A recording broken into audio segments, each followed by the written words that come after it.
श्रीमन नारायण नारायण नारायण भजमन नारायण नारायण नारायण लक्ष्मी नारायण नारायण नारायण बद्री नारायण नारायण नारायण सत्य नारायण नारायण नारायण।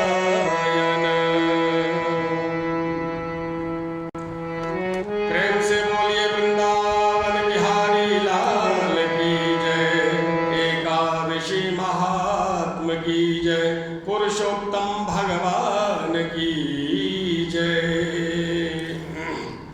नमस्कार भक्तगण, आइए पुरुषोत्तम मास की एकादशी का महात्म हम लोग श्रवण करें। महाराज युधिष्ठिर ने पूछा कि हे भगवान, अब मैं श्री विष्णु जी के व्रतों में उत्तम व्रत का जो सभी पापों का हरण करने वाला है तथा व्रत करने वालों को मनोवांछित फल देने वाला है, श्रवण करना चाहता हूँ। जनार्दन, पुरुषोत्तम मास की एकादशी की कथा कहिए, उसका फल क्या है, उसका विधान क्या है और उसमें किस देवता का पूजन किया जाता है। प्रभु, किस दान का क्या पुण्य है, मनुष्यों को क्या करना चाहिए, उस समय कैसे स्नान किया जाता है, किस मंत्र का जप होता है, कैसी पूजन विधि बताई गई है। पुरुषोत्तम मास में किस अन्न का भोजन उत्तम है। भगवान कृष्ण कहते हैं, राजेंद्र, अधिक मास आने पर जो एकादशी होती है वह कमला नाम से प्रसिद्ध है। वह तिथियों में उत्तम तिथि है। उसके व्रत के प्रभाव से लक्ष्मी अनुकूल हो जाती है। उस दिन ब्रह्म मुहूर्त में उठकर भगवान पुरुषोत्तम का स्मरण करें और विधि पूर्वक स्नान करके व्रती पुरुष व्रत का नियम ग्रहण करें।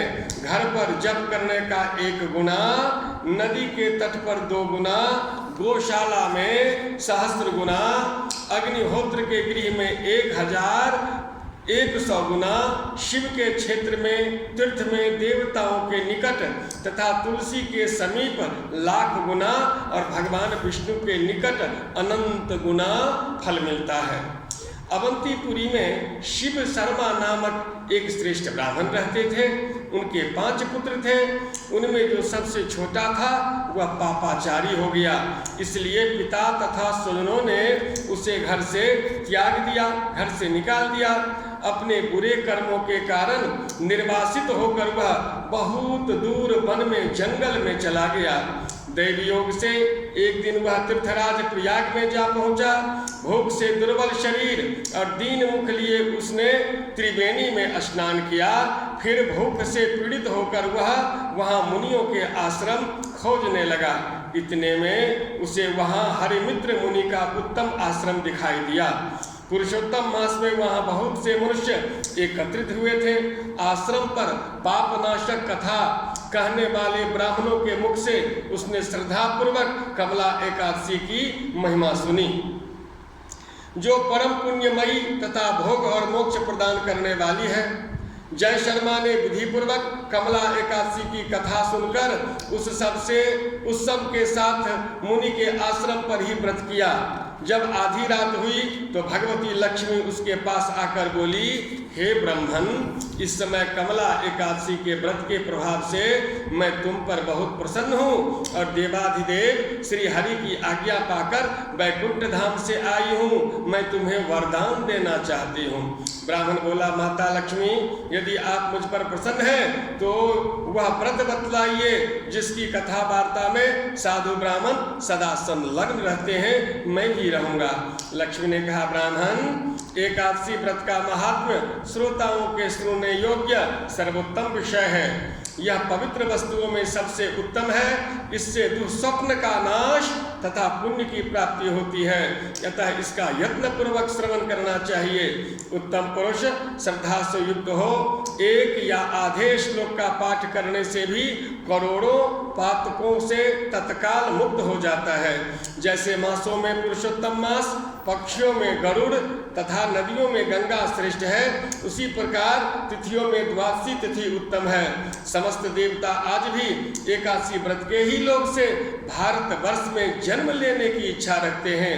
देवगण सदा ही रोग शोक से रहित भगवान नारायण का पूजन करते हैं। जो लोग मेरे प्रभु भगवान नारायण के नाम का सदा भक्ति पूर्वक जप करते हैं उनकी ब्रह्मा आदि देवता सर्वदा पूजा करते हैं। जो लोग श्री हरि के नाम जप में संलग्न रहते हैं उनकी लीला कथाओं के कीर्तन में तत्पर हैं तथा निरंतर श्री हरि की पूजा में ही प्रवृत्त रहते हैं वे मनुष्य कलयुग में कृतार्थ हैं। यदि दिन में एकादशी और द्वादशी हो तथा रात्रि बीतते बीतते त्रयोदशी आ जाए तो उस त्रयोदशी के पारण में 100 यज्ञों का फल प्राप्त होता है।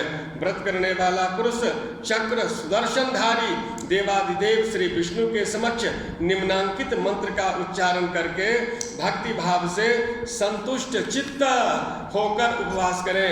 मंत्र इस प्रकार है, ध्यान से सुनिए। एकादश्याम निराहारः स्थित्वा अहम अपरे अहनि भोक्ष्यामि पुंडरीकाक्ष शरणम में भव अच्युत। कमल नयन भगवान अच्युत, मैं एकादशी को निराहार रहकर दूसरे दिन भोजन करूंगा, आप मुझे शरण दें। तत्पश्चात व्रत करने वाला मनुष्य मन और इंद्रियों को वश में करके गीत वाद्य नृत्य और पुराण पाठ आदि के द्वारा रात्रि में भगवान के समक्षा जागरण करें। फिर द्वादशी के दिन उठकर स्नान करने के पश्चात जितेंद्रिय भाव से विधि पूर्वक श्री विष्णु की पूजा करें। एकादशी को पंचामृत से जनार्दन को नहलाकर द्वादशी को केवल दूध से स्नान कराने से श्री हरि का सायुज्य प्राप्त होता है। पूजा करके भगवान से इस प्रकार प्रार्थना करें। अज्ञान तिमिरांधस्य व्रतेनानेन केशवः प्रसीद सुमुखो भूत्वा ज्ञान दृष्टि प्रदो भव। केशव भगवान, मैं अज्ञान रूपी रतंधी से अंधा हो गया हूँ, आप इस व्रत के करने से प्रसन्न हो जाओ और प्रसन्न होकर मुझे ज्ञान दृष्टि प्रदान करो प्रभु। इस प्रकार देवताओं के स्वामी देवाधिदेव भगवान गदाधर से निवेदन करके भक्ति पूर्वक ब्राह्मणों को भोजन कराएं तथा उन्हें दक्षिणा दें। उसके बाद भगवान नारायण के शरणागत होकर बलि वैश्वदेव की विधि से 5 महायज्ञों का अनुष्ठान करके स्वयं मौन हो और बंधु बांधवों के साथ भोजन करें। इस प्रकार जो शुद्ध भाव से पुण्यमय एकादशी का व्रत करता है वह पुनरावृत्ति से रहित वैकुंठ धाम को प्राप्त होता है। प्रेम से बोलिए एकादशी महात्मा की जय, पुरुषोत्तम भगवान की जय।